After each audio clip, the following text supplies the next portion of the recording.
Les linéaires consacrés aux rayons de jus de fruits s'allongent d'année en année dans nos grandes surfaces. Certes, il est bon de consommer des fruits et légumes, mais cette offre est de plus en plus importante et ne nous aide pas. Pur jus de fruits, 100% pur jus de fruits, nectar, bref, toutes ces étiquettes compliquent un peu nos choix. Et faut-il privilégier le jus maison? Voici quelques clés pour mieux nous retrouver.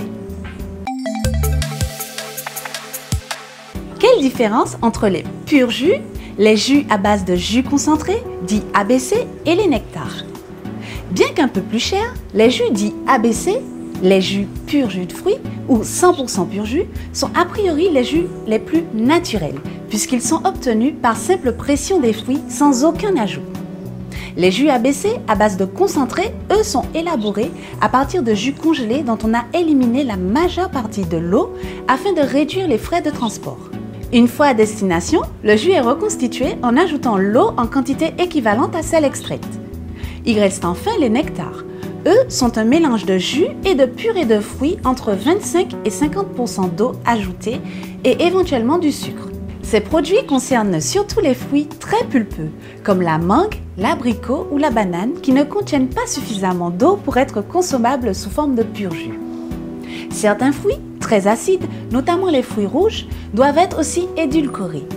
N'étant pas composés exclusivement de fruits, les nectars ne peuvent utiliser la dénomination jus de fruits. Les purs jus de fruits ne contiennent pas de sucre ajouté, seuls les nectars en contiennent. En revanche, les jus de fruits contiennent bien des sucres. Ce sont les sucres naturels du fruit, de 100 à 120 grammes par litre. Ces chiffres permettent de réaliser que les jus de fruits sont une source de sucre non négligeable. Il ne faut donc pas remplacer l'eau par les jus de fruits. En effet, si un enfant boit 1 litre de jus par jour, il reçoit le triple de ses besoins en sucre.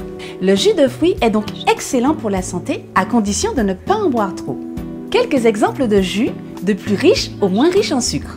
Le jus de raisin, le jus d'ananas, le jus de pomme, les jus d'agrumes et le jus de tomate. Si la teneur en vitamine C est maximale dans les jus de fruits pressés, en revanche, elle est un peu moindre dans les versions pasteurisées et concentrées avec une perte de 30% en moyenne. Mais les valeurs finales restent tout de même très acceptables. Il est donc faux de croire qu'il y a plus de vitamine C dans les jus d'agrumes en bouteille.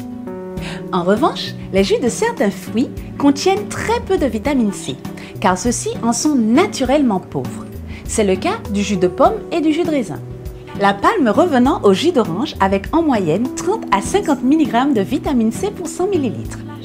Un verre suffit pour couvrir vos besoins en vitamine C d'une journée. Mais d'autres agrumes comme le citron ou le pamplemousse en contiennent tout autant. Les jus, et en particulier le jus de tomate et le nectar d'abricot, sont particulièrement riches et respectivement en lycopène et en bêta-carotène. Rappelons que le lycopène est un antioxydant puissant. Par ailleurs, d'une manière générale, un verre de 20 centilitres de jus de fruits contient du potassium et du magnésium, à hauteur de 10 à 15% des besoins quotidiens. Que cela soit sur le plan du goût ou des qualités nutritionnelles, rien ne vaut un bon jus pressé maison. Mais c'est le jus frais qui en principe devrait lui ressembler le plus, car il ne subit aucun traitement de stabilisation. Pour conclure, les jus sont certes bons pour la santé, avec bien entendu une préférence pour les jus maison, qui peuvent transformer sa fabrication en leçons simples et amusantes pour les enfants. Il me reste juste un peu de temps avant de se quitter pour vous souhaiter une bonne journée et on se donne rendez-vous demain, bien entendu. Bye bye!